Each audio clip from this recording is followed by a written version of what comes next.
নমস্কাৰ বন্ধুসকল, মই দেৱব্ৰত দাস আপোনালোক সকলোকে স্বাগতম জনাইছো মোৰ ইউটিউব চেনেললৈ। বন্ধুসকল, আজি মই আছো মাধৱদেৱ সত্ৰ আমগুৰি বঙাইগাঁও জিলাৰ বৈতামাৰীত অৱস্থিত। আমগুৰি গাঁওখনতে এই মাধৱদেৱ সত্ৰ আছে। আপোনালোকে ইয়াত আহিব পাৰে, বহুত সুন্দৰ ঠাই হয় আৰু আপোনালোকক এই মাধৱদেৱ সত্ৰৰ বিষয়ে মই সম্পূৰ্ণ দেখাম।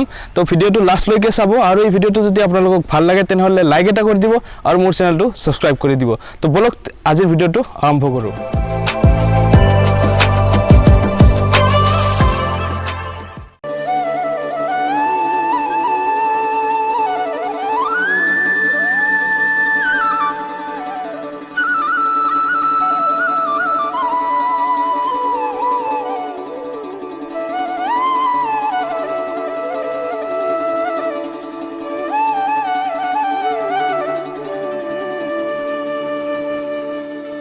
আহিন মাহে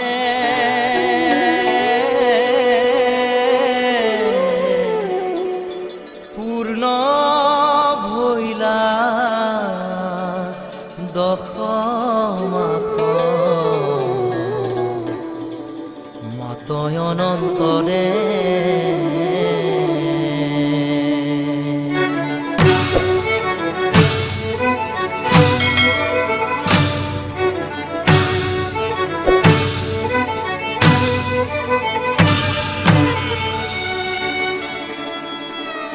সেইদিনা শংকৰদে বৰ জন্ম ভৈলা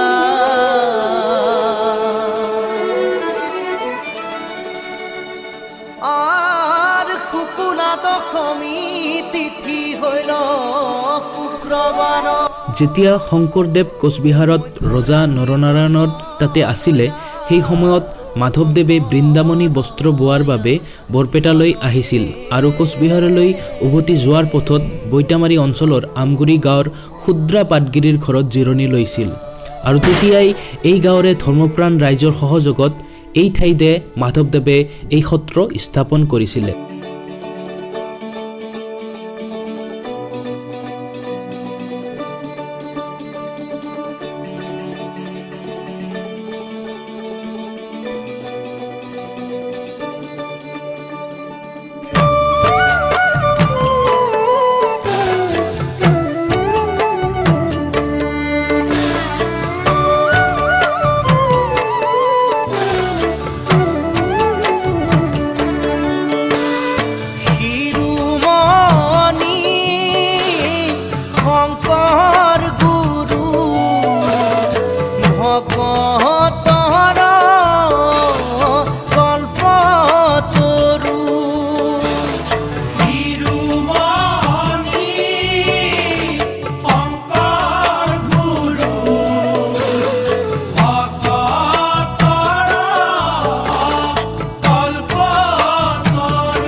এটা লোকবিশ্বাস আছে যে এই শিলাখণ্ডৰ ওপৰতে মাধৱদেৱে গা ধুইছিলে আৰু তেওঁৰ ধুতিৰ আঁচলৰ পৰা যি পানী নিগৰি পৰিছিল, সেই পানীৰ পৰাই এই গাঁতটোৰ সৃষ্টি হৈছিল।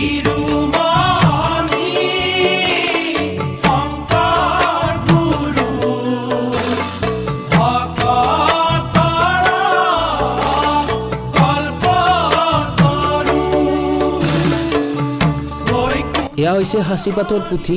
এই সত্ৰতে এই পুথিখিনি সংৰক্ষিত কৰি ৰখা হৈছে। আপোনালোকে ইয়াত আহিলে এই পুথিখিনি চাব পাৰিব।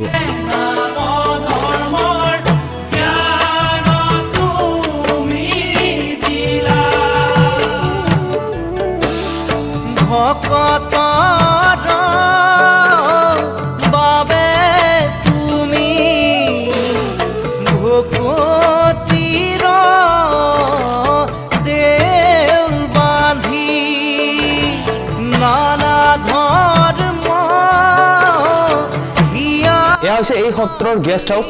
ইয়াতে যদি কোনো তীৰ্থযাত্ৰী আহে, ইয়াতে থকা লোৱাৰ সুবিধা আছে। আপোনালোকে চাওক, মোৰ পিছফালে ইয়াতে ভালেকেইটা ৰুম আছে। ইয়াতে তীৰ্থযাত্ৰীসকল আহিলে ইয়াতে থাকিব পাৰিব আৰু বাকীখিনি আপোনাৰ ইফালেও আছে। তো সম্পূৰ্ণভাৱে মই ভিডিঅ'টোত আপোনালোকক দেখাম। তো ভিডিঅ'টো চাই থাকক।